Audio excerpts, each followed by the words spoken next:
नमस्कार शेतकरी मित्रांनो. शेती म्हटलं की नवनवीन समस्या समोर येतात. शेती आणि शेत रस्त्यांचे वाद हे आपल्या गावातले रोजचे चित्र आहे. कधी-कधी शेजारी रस्ता अडवतात तर कधी बांधावरून वाद होतात. पण तुम्हाला माहीत आहे का, जर कोणी आपल्या शेतात जाणारा रस्ताच बंद केला तर काय करायचं? रस्ता अडवणे हा केवळ वाद नसून तो तुमचा कायदेशीर हक्क हिरावून घेण्याचा प्रकार आहे. रागाच्या भरात भांडणं करून काहीच साध्य होत नाही. आजच्या व्हिडिओमध्ये आपण महाराष्ट्र जमीन महसूल संहिता आणि मामलेदार कोर्ट ॲक्टनुसार रस्ता कसा मोकळा करायचा, अगदी साध्या आणि सोप्या भाषेत ए टू झेड माहिती बघणार आहोत. व्हिडिओ शेवटपर्यंत पहा, कारण शेवटचा मुद्दा खूपच महत्त्वाचा आहे. सर्वात आधी हे समजून घेऊया की आपण कोणत्या रस्त्यासाठी तक्रार करू शकतो. जो रस्ता तुम्ही पूर्वापार म्हणजे अनेक वर्षापासून वापरत आहात, जो नकाशात स्पष्टपणे शिवरस्ता किंवा शेतरस्ता म्हणून नोंदवलेला आहे. जर यापैकी कोणताही रस्ता कुणी अडवला असेल तर समोरच्या व्यक्तीला तो अडवण्याचा कोणताही कायदेशीर अधिकार नाही. अनेकदा शेजारी म्हणतात की ही माझी खाजगी जमीन आहे, पण जर तो रस्ता सार्वजनिक वहिवाटीचा असेल तर तुम्ही त्याला रोखू शकतात.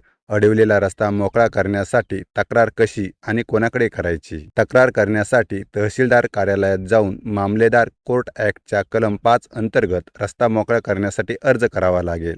अर्जात रस्त्याचे वर्णन अचूक असावे. उदाहरणार्थ, रस्ता कोणत्या सर्वे नंबरमधून जातोय, लांबी किती आहे, रुंदी किती आहे आणि तो कोणत्या दिशेला आहे हे अर्जात स्पष्ट लिहा. अर्जासोबत तुमच्या जमिनीचा 7/12 उतारा, 8चा उतारा आणि गावचा गाव नमुना 12 म्हणजेच गावचा नकाशा ज्यात रस्ता दिसतो तो जोडा.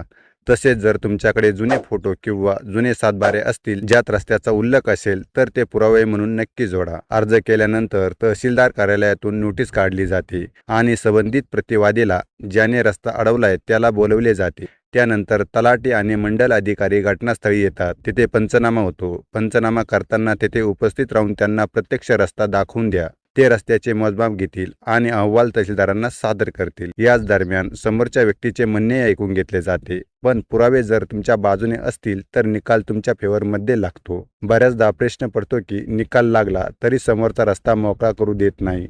मग काय करायचं? घाबरू नका. तुम्ही तहसीलदारांकडे पोलीस बंदोबस्तासाठी लेखी विनंती अर्ज करू शकता.